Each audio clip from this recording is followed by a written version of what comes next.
Well, I've got a question for you this morning. When was the last time you hung out with some shepherds? I don't know, maybe you went out to the links and played 18 with 3 of your favorite shepherd friends, or you're going out to the movie or a picnic backyard with the boys, out from the flocks, sheep over on the side. No, I mean, in Darien or Downers Grove or Woodridge, we don't have many shepherds by vocation running around. The last time I went to Naperville, I didn't see a flock of sheep being paraded down the street. So the analogy of shepherd and sheep may be difficult for us in the 21st century to wrap our heads around, because we're not agrarian nomadic people that are raising flocks of sheep. Even though that still exists in many places in the world today, it's a little disconnected with our day-to-day lives. And it's an important analogy. It's used over 200 times in the Bible. Shepherd as a leader of faith, sheep, the people of Israel, as God's chosen flock, and often God as the shepherd in conjunction or distinction from the other shepherds, human shepherds, and the difference between the two. But if we think about this shepherd image, I think it's kind of difficult. Pastor Nadia Bowles-Weber, in one of her sermons said, analogies like Jesus is the Twitter influencer, or the tattoo artist might be, or the programmer today might be a little closer to some of the world that we live in. I think of Jesus maybe as saying, I am the duct tape that holds together everything in your life when it's torn or falling apart. Or I am the true web, not the internet as you know it, but the one who connects people over space and time, over disparities, and truly connects you in a way like nothing else does. But that's not the analogy we're given. We're given, I am the good shepherd who lays down his life for the sheep. And that means that if Christ is the shepherd, we're the sheep. Well, who wants to be sheep? I mean, sheep don't have great fangs or claws. They're not predatory. They're not strong. They don't have super agility or speed like antelopes or cheetah to run away from things that are threatening them. They don't have wings to fly away. No, sheep, how do sheep deal with calamity or difficulty? They herd together. They kind of panic, they stampede. Sheep want to belong to the flock, but also they don't want to stand out. Sheep will follow, head down the feet of the animal in front of it, even into a dangerous situation, just because they want to follow along with their buddies.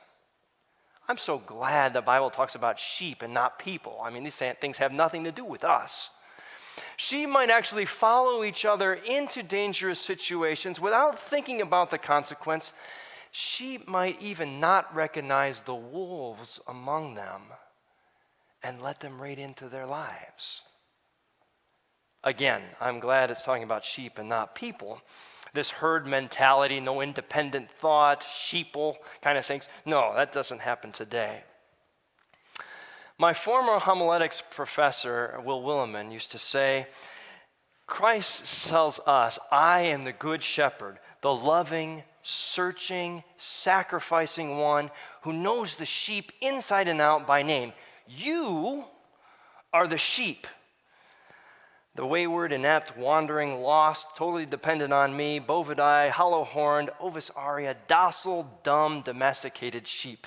Maybe comparing us to sheep isn't as flattering or as comforting as we'd first like to admit. Maybe the disparity between sheep and shepherd is pretty wide. Well, why does this matter? It's really important when we're reading John's gospel in particular, because particularly in the United Church of Christ and a lot of mainline denominations, when we hear a sermon or we're in church, we like to think about, okay, this is the good news gospel message for me. Now, what do I take away from it? What do I do now? Where do I serve? How do I act? How does my life transform based on what good news I've received? So it's about us carrying this good news into the world. In Matthew's gospel, Jesus says in the Sermon on the Mount, you, all of us, are the light of the world. Go make disciples of all nations. But in John's gospel, talking about good news in a different way. Not you are the light of the world. Jesus says, I am the light of the world.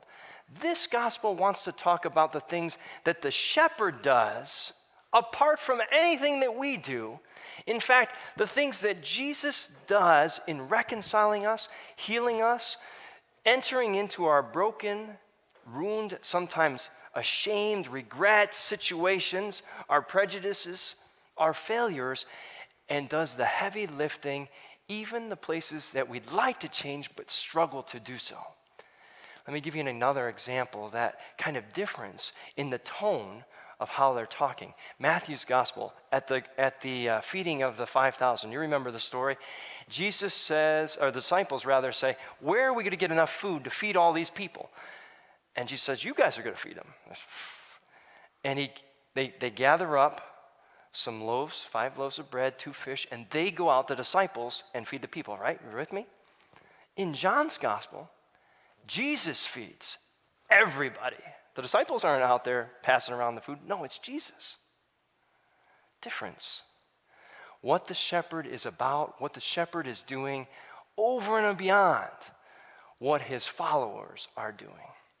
But before we get to that part of the text, in John chapter 10, we have Jesus talking to a crowd of people.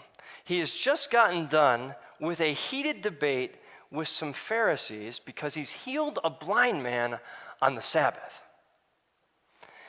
And he says, I am the gate. The shepherd enters through me, as does all my sheep.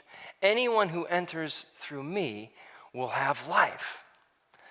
But those who have come before me have entered in through other ways. They've climbed the walls. They haven't come in through the gate. They are thieves and robbers. And the people listening to Jesus are a little confused because right after that he says, I am the good shepherd. Now wait a minute, we're mixing metaphors. Is he the gate or is he the good shepherd? And I imagine the people, I feel kind of good about this because the crowd who knows a lot about shepherds and sheepfolds and sheep, they're confused too. And they say, now wait a minute, what's going on here? He says, I am the good shepherd. My sheep recognize my voice. They know me by name, and I know their name. And I lay down my life for the sheep. So we have these 2 different analogies and metaphors for who Jesus is. And the first, I want to take a moment and talk about this gate. Because I find that our tendency, our human tendency, is not to say that Jesus is the gate, but we want to kind of take that and say, we're the gatekeepers. We're the ticket takers. We are going to determine, based on what our eyes see and our ears hear, which sheep are in and which ones are out. After all, when Jesus says in verse 14, I have other sheep who aren't of this sheepfold that I must go get. I wonder, do any of us ask, who are these other sheep? Well, inevitably, most of us read that and say, he means me. I'm part of the fold, but somebody else is not. We tend to take this image of gate to determine who's in and who's out. After all, I want you to think about gates and your experiences with gates in modern day times. Whether you're going to an airport or you're crossing a border, there's usually a guard at the gate. There's usually locks. They're usually asking for identification. Are you able to come in or are you not? And so we get kind of hung up on this gatekeeper idea. We tend to draw away from the idea that Jesus is the gate, and we tend to determine for ourselves. Anybody do this? None of you, of course. You're all good people. Nobody ever does this. All those Baptists over there. I mean, is he talking about people of other faiths? Is he talking about people of other denominations? Is he, as many commentators talking about, saying, he's talking about the Gentiles, other sheep? Well, let's put the brakes on there. Because nowhere in the Gospels or anywhere else in the Bible does the Bible ever call Gentiles, non-Jewish people, sheep. Ever. 0 out of 100. Gentiles are called lots of things. Dogs. Remember the text about the Syrophoenician woman? Please help my daughter. I can't give it to dogs what are meant for the people of Israel. They're called pagans. They're called heathens. They're called those who live in the darkness. But they're never called sheep. That's reserved for the Jewish people of Israel, the chosen. So this isn't about Gentiles. Who are these other sheep? I often struggle with this because today, the part of John 10 that speaks of Jesus saying, I am the gate, is often used as a litmus test by many Christians to say, we're in, those kind of Christians are out, or those kind of people are out. And I want you to hear something. I want you to think about the context of this text. What has just happened? Jesus has healed a blind man. He took some dirt, spit in it, rubbed it on the guy's eyes. The guy could see. And the Pharisees said, hey, who healed you? He said, this man Jesus. Where is he? I don't know. Are you sure you were born blind? Yes, I've been blind my whole life. We don't believe you. Where are your parents? They go ask his parents. Was this your kid? Yes, this is our kid. Is he born blind? We're afraid to tell you because anybody, the text tells us, who says Jesus is a Messiah could be kicked out of the synagogues. Go ask him. They go back. Tell us more about this man. He said, I was blind, but now I see. They said, this man is a sinner. He healed you on the Sabbath. There's no way he's of God.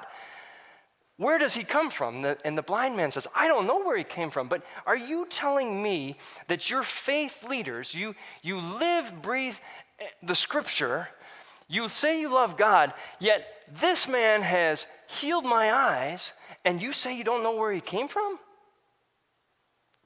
Don't you want to be his disciples too?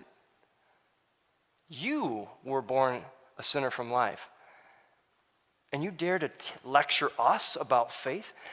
So I hope you're hearing here that these people who saw themselves very much as the chosen flock of God, the true shepherds of Israel, the teachers of faith, are the ones Jesus says, you guys are thieves and robbers. And the blind man says, they don't recognize the kingdom. How can this be? You don't recognize what he has done? I want you to hear this one more time. The sheep in this text, John chapter 9, are saying that Jesus and the blind man don't qualify for being in the flock. Ever hear that? Sometimes we get so high and mighty in our righteousness. I'm not saying it's not important to be righteous, but sometimes we get so high and mighty, sometimes we get so infatuated with being the gatekeepers, which isn't our call, that we are blind to the kingdom unfolding right before us. These guys knew their Bible, Torah, inside and out, don't recognize the Messiah right in front of them. Enough about gatekeepers. This text, I hope, challenges us to let Jesus be the gate. Then he starts talking about, and by the way, the disciples aren't much better. Before I move on, the disciples, remember in Mark's gospel, Jesus has just gotten transfigured from the mountain. He's come down, and the disciples, John, of whom this gospel is written after, says, Lord, we saw some guy casting out demons in your name, and we told him to knock it off. Why? Because he wasn't one of us.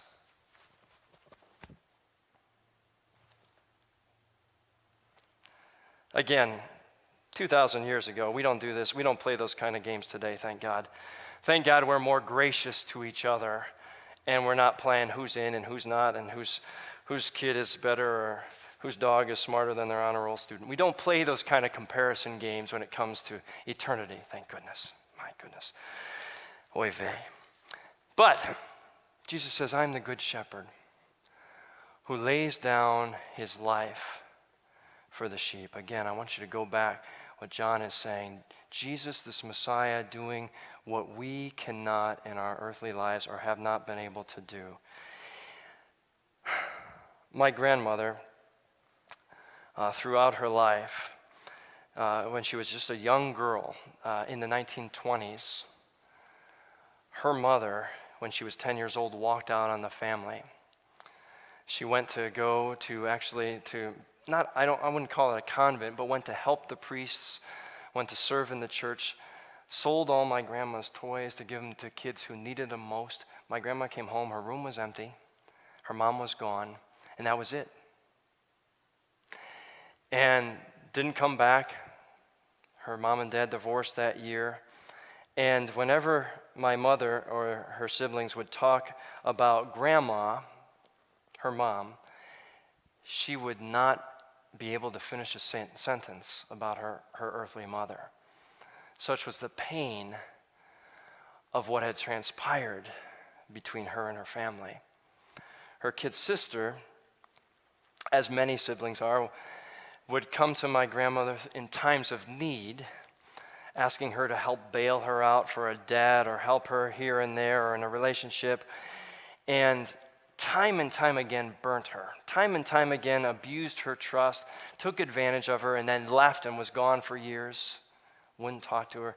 Point I'm getting to is 2 of the people my grandmother loved most were estranged from her, wounded her, painful relationships, sheep that were not reconciled in their earthly lives. The Lord is my shepherd, I shall not want. He maketh me lie down in green pastures. He leadeth me beside the still waters. As my grandmother was dying of pancreatic cancer, just several months was all it took. My mom and grandfather had moved her bed to the window. My mom came in to visit her. And it was a winter day in Ohio. There was a great pine tree in the front yard, and it had snowed, the kind of snow where it was sunny, though it was a winter day, and the sun hit the snow just so that if you looked at it directly, it would be that bright glare and hurt your eyes. And my mother came in to visit my grandmother. My grandfather had said, she's talking craziness today. She's gone to the loony bin now, and I can't make anything of it. So he left.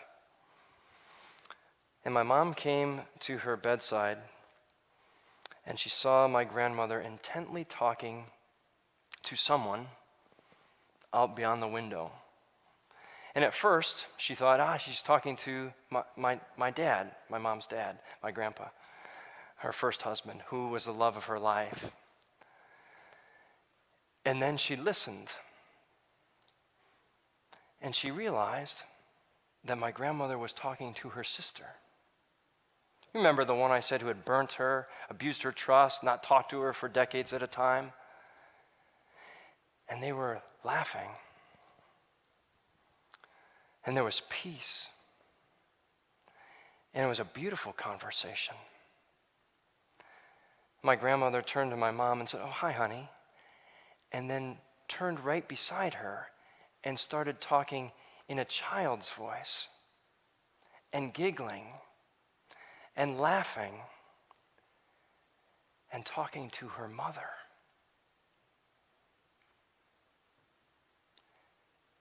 Thou preparest a table before me in the presence of my enemies. When I come into this heavenly banquet, how surprised am I? Who is there, seated with me? My mom thought my grandfather might be the one that my grandmother might see, or if she saw anybody. But it was her mom and sister who met her in the last 2 days of her life, as if to say, this shepherd has overcome everything you could not, Alice. We're here to take you home. When my mom told me that story, I thought, that is the 23rd Psalm. A shepherd who meets us in all human darkness and failures, brokenness, and says, I lay down my life in a love that is stronger than you could possibly imagine. For all the things we try to overcome, try to make right, try to come to peace with, and I'm not saying we shouldn't. through our dying breath, do everything we can to reconcile, to find grace and peace with those whom we've had discord. But ultimately, as Paul says, it's the shepherd who, while we were yet enemies, said, I lay down my life for the sheep. And here's the rub. Here's the place where it gets difficult and uncomfortable. I lay down my life for the sheep, for me as a sheep, and for them that I didn't count as part of the flock. Did you hear that phrase? I have other sheep. They might not know it yet, but they belong to me. And I must go get them and bring them back to me. Wow. That's some kind of shepherd. One last word. I am a Cleveland Indians baseball fan. I'm a Cleveland baseball team now. It's not an easy thing to be. Yes, you Cub fans can gloat for a moment. But just this week, in talking about that gate, who belongs, who doesn't, and the power of the shepherd, there's a player on the Cleveland team named Yu Chang. They were in the 9th inning. First baseman, Chang, throws a ball, hits the batter's helmet, runs, scores, they lose the game. Happens. Mistake. Guys playing games, they make errors. After the game, he got these tweets and texts saying, he's Taiwanese, go back to China. You don't belong here. And all kinds of things about his eyes and other physical features and these ugly, prejudiced, ugly statements. You're not part of our flock.